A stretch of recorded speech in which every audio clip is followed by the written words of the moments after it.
Welcome back to Friday Feels. We've got this gorgeous divine goddess in the house. We're going to talk about the subconscious mind. Kimberly Friedmutter is in the house. She is a world-renowned hypnotherapist, author of Subconscious Power, which is we're speaking our language. You look amazing. How are you? Thanks for having me. Yes. Yes. So hypnosis, is it worth the hype? Yes, absolutely. If you want to do great in your life and be happy, it's all understated stuff going on in the background like your screensaver. And so I say if you want to be getting great parking spaces, if you want to find lost items around the house, if you want to control your moods, all of those kinds of things, the subconscious is where it's at. Getting great parking spaces? Yes, I know. It's how to up. make your life easier. I Because believe in good parking spaces. Me too, but how do you make that happen with your mind? any girl with heels and in humidity in their hair wants a good parking space. Or Because- good lipstick. Good lipstick also. Yeah, good lipstick. Hypnotherapy and good lipstick. Right, and that's actually in the judgment chapter about all your judgment of the choices that you're making. But what happens is we have a sense of broader knowledge. There's a place in us. We're double-minded. We're conscious-minded and subconscious-minded. And that subconscious mind has this stream of broader thought. And that broader thought knows where those spaces are. And so you might be the type of person that goes to the back of the lot working your way forward in case you get the Never, spot. ever. Okay, good. I'm glad to hear you. Right from the beginning. Right? So you don't want to do that. You want to go for it. You want to just know that you're going to know where to turn the wheel. You're going to know, your car will know, you'll be in sync with it. And it's a thought process before you enter the parking lot.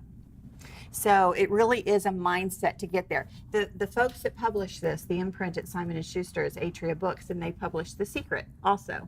So if you remember, standing on the shoulders of our forefathers, we have the idea that it's out there and you beckon and you summon it in. Can we do that with a lottery ticket? Well, how do you do that? You do it with your mind. I hope so. Let's try it. That'll be the next book.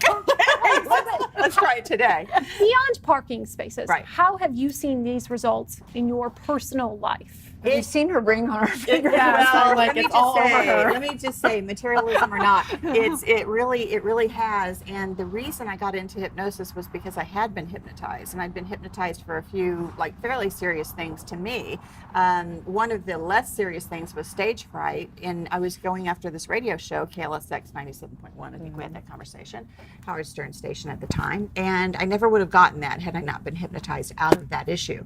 And it's very serious with addiction, with any kinds of fears, phobias. Weight is a big thing right now. We're coming on summer. And so the book not only covers your mind capacity, because we do give ourselves this hall pass, and a big one at that, for what we can do with our mind. So let's just talk for a minute, because obviously as a doctor of divinity, I teach a lot of subconscious work as well. And The Secret was profound, and yet some of the pitfalls, as we know, is one is that, look, the soul doesn't care about a bunch of material stuff. It cares about love and connection and being fully expressed and experiencing your soul and form. So, where's that dance for people that go, I'm going to manifest whatever, versus like, I'm going to actually be fulfilled. Right. So this is mind science. That was more in the spirit world. This is mind science. I do include soul spirit in here because I do believe that there's a larger part of even that part of the mind. We connect to things that are broader to us. It's symbolism. When we wear a cross, it's not just a piece of jewelry. It stands for something. That's the subconscious. When you meet someone, in the book, I teach you how to shake someone's hand and know if they're good for you in the short term, Oh, really? mid-term, How do you or do long that? term. Well, you throw your energy towards the person. You don't actually have to touch. You can touch. This is nice, but you don't have to. And so when you meet and you have that animal magnetism, which is not a sexual thing, it's just an energy thing, right? We've locked it into animal, but it really isn't that, or sexual. But the idea is that you meet someone and you pull the energy back in, and you start to feel, is that person beneficial So to you true, now? right? Now, this also cross-references with, remember Gavin de Becker, who wrote The Gift of Fear? Did you read that book by chance?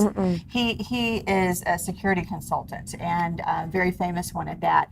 And his book was about judgment of survival for yourself. And so one of the chapters is judge thyself and thy neighbor. And it's kind of a sticky chapter because we're taught not to judge, PC, but we've actually survived ourselves right out of our good judgment and putting things online like we do, and all of the different aspects where we open ourselves up to danger. And there's no surprise. Also the danger of sadness and depression and over-teching and all of those things. And I'm a super big fan of tech. However, there's a time and place, and we hear that a lot, but your subconscious is always that little intuition, that little instinct that's tapping on your shoulder. Pay attention, gut.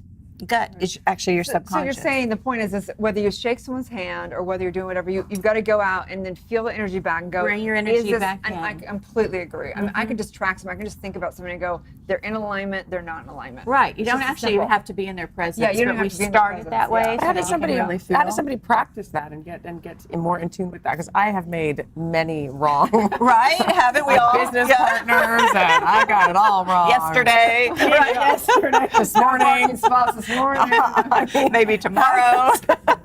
Well, that's the thing is it becomes this manual, because here's the beauty of it is you already have the mechanism, and women do like to kind of own women's intuition, we call it that, but men have it too. And in fact, it's a great gift for Father's Day. It was #1. Let me tell you how popular your mind is in the world. Is it was #1 on Amazon, both new release and bestseller, the 3rd day it was out in its category. Congratulations. Wow. Yeah, because everybody has a brain, so you want help, right?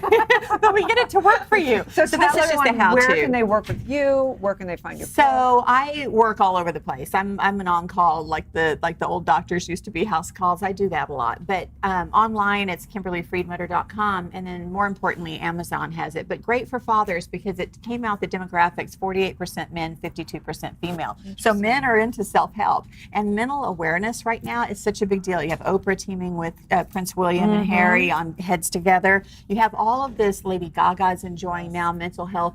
It's time. It's time for us to raise up, take ownership of it, take accountability of it, and just go. Because even if you don't have a problem, it's great for performance enhancement. I mean, the things you can do when you're in control of this, and don't we all really want that?